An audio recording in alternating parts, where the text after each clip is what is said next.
Surprise! That's right, I'm on video. It's 2 in the morning, I'm exhausted.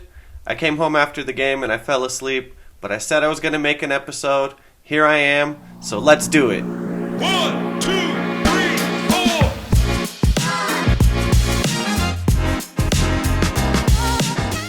4. Alright, this week we're going to go over last week's NFL games, as well as our fantasy box scores, and then I'm going to release this week's power rankings. We had a great week 1 of NFL football last week.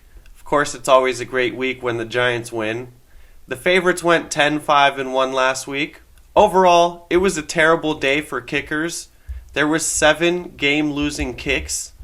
That includes the Falcons, who blew another lead by 16 points. The Colts missed a field goal, which led to the week's only tie. They ended up firing their kicker. The Titans lost to the Giants on a game-losing field goal as well. The Broncos missed a 64-yard field goal that could have won them the game. Broncos left wide. And of course, the 3 game-losing kicks in Cincinnati versus Pittsburgh. I mean, that game just didn't want to end. Following up on last week's notable games, the Chargers firmly defeated the Raiders in a game that they were in control of the entire time. In the Tampa Bay versus Dallas game, Dak Prescott went down, which made the Cowboys be the only team that didn't score a touchdown in week 1. Aaron Rodgers and the Green Bay Packers had a terrible performance against the Minnesota Vikings. I'm hurt and I'm old and I'm fucking tired and I work with fucking children. I was mostly joking when I was asking you guys if we should be worried. After seeing what he had to say after the game, I'm worried this might become a legitimate concern. The big-name wide receivers that traded teams in the offseason had a fantastic week in week 1. Tyreek Hill had 8 catches for 94 yards. A.J. Brown hauled in 10 for 155. Devontae Adams, 10 for 141 and 1. I know all you Raiders fans are excited about that one. Unfortunately, it wasn't such a good week for the quarterbacks who switched teams. All 3 that I mentioned from last week lost. Russ Wilson and Baker Mayfield both lost close games, actually with game-losing field goals, despite neither of them really performing that well. On the other hand, Joe Flacco got his cheeks clapped by the Ravens, which is pretty much what everybody expected. Some notable injuries to keep an eye on as far as fantasy. T. Higgins went on concussion protocol. He could miss at least 1 game.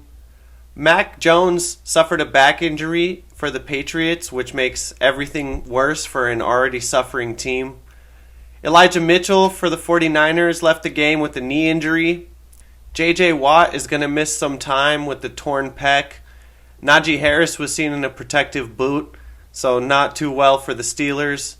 And of course the biggest one was Dak Prescott, which doesn't bode well for CeeDee Lamb, Zeke Elliott, Tony Pollard, or anybody on the Cowboys really. In our fantasy league, the 5 players that are in the dub club this week, Donnie, Chef, me, Vaughn, and Edwin.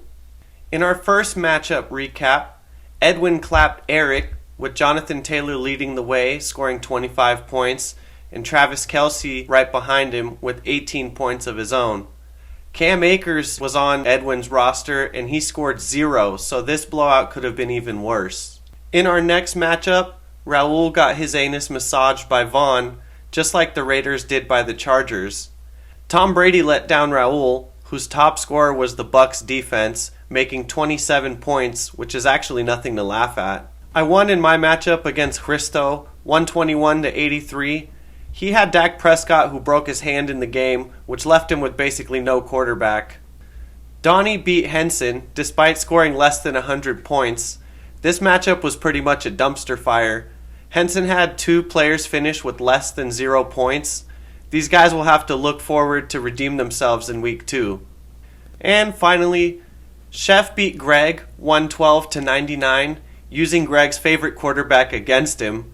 Patrick Mahomes was the highest scoring player of the entire week, 44 points off of 5 touchdowns. To make matters worse, Greg left Kareem Hunt on the bench, who made 19 points, which would have actually won him the matchup. That gives Greg this week's Goddammit award. A very close runner-up was Vaughn, who left Cordero Patterson on his bench, who scored 21 points. But he didn't win the award this week because he still managed to win his matchup. Alright, you guys already know what's coming. The power rankings. Edwin was able to stay on top at number 1 with his hearty victory over Eric. I came in second, moving up 1 spot overall. Vaughn jumped up from 6th up to 3rd. Chef stayed right where he was at in 4th. Donnie fell all the way down the ladder to the last place of the winners for this week. Raul, Greg, and Eric all stayed in the same spots as my preseason rankings.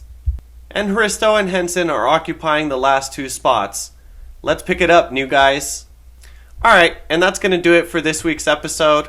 I gotta be at work in 6 hours, so I really need to get to bed. Happy Friday to everybody, and I'll catch y'all next week on the Fantasy Freestyle Podcast.